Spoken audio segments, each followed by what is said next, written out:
ఓం సాయిరామ్. మన సాయి కుటుంబ సభ్యులందరికీ నమస్కారములు. ఈరోజు శ్రీ షిరిడీనాథ వైభవము.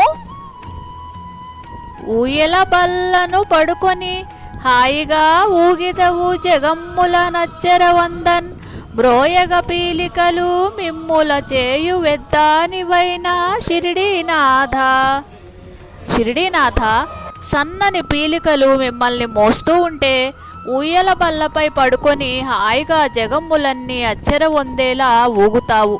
మీరు దేన్నైనా చేయగలరు. షిరిడీ సాయినాథులు ద్వారకామాయిలో 4 మూరల పొడవు, 1 జానెడు వెడల్పు గల చెక్క పలకకు 2 వైపులా గుడ్డ పీలికలు కట్టి దాన్ని పైకప్పుకు వేలాడగట్టి దానిపై పడుకునేవారు. వారి తల వద్ద కాళ్ళ వద్ద దీపాలు వెలుగుతూ ఉండేవి. ఆ చెక్క పలకపైకి వారు ఎప్పుడు ఎక్కేవారో, ఎప్పుడు దిగేవారో, ఎలా ఎక్కేవారో ఎవ్వరూ చూచి ఎరుగరు. దానిపై మెడ వంచుకొని కూర్చునేవారు లేదా నిద్రించేవారు.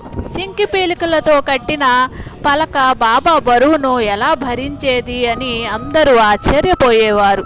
కానీ అణిమాది మహాసిద్ధులను స్వాధీనపరుచుకున్న వారికి, ఆకాశంలో ఏ ఆధారం లేకుండా సంచరించే వారికి చెక్క పలకపై పడుకోవడం అసాధ్యమైన విషయం కాదు కదా. తొరగము కొరకై వెదకుచు తిరిగేడు చాందుకు కరుణను తెలిపితివి నీవా తొరగము జాడను నిలిపితి స్థిరముగా తొలిసారి మహిమా షిరిడీనాథ. షిరిడీనాథ తాను పోగొట్టుకున్న గుర్రం కోసమై వెతుకుతూ తిరుగుతున్న చాంద్ పాటిల్కు ఎంతో కరుణతో ఆ గుర్రపు జాడను నీవు తెలిపావు. తొలిసారిగా నీ మహత్యాన్ని మనసులలో స్థిరపడేలా చేశావు. ఔరంగాబాద్ జిల్లాలో ధూప్ అనే గ్రామంలో చాంద్ పాటిల్ అనే మహమ్మదీయ భాగ్యశాలి ఉండేవారు. ఒకసారి అతని గుర్రం ఒకటి తప్పిపోయింది. దానికోసం గుర్రపు జీను భుజాన వేసుకొని చాలా వెతికి అరణ్య మార్గంలో వెళ్తుండగా మామిడి చెట్టు కింద సాయిబాబా వారు కనిపించారు. అతని యొక్క గుర్రము ఆ కాలువ దగ్గర ఉన్నదని వెతుకమని బాబా చెప్పారు.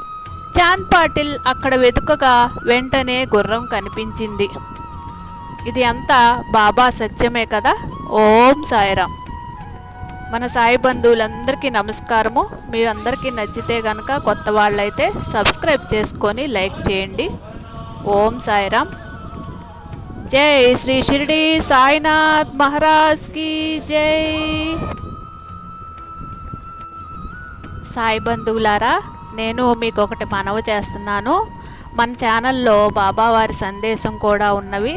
అది ఒక్క సందేశమే కాదండి, బాబావారు చెప్పిన అమృత పలుకులు. మీరందరూ కూడా విని నాకు సపోర్టుగా నిలుస్తారని ఆశిస్తున్నాను. ఓం శ్రీ షిరిడి సాయిరామ్.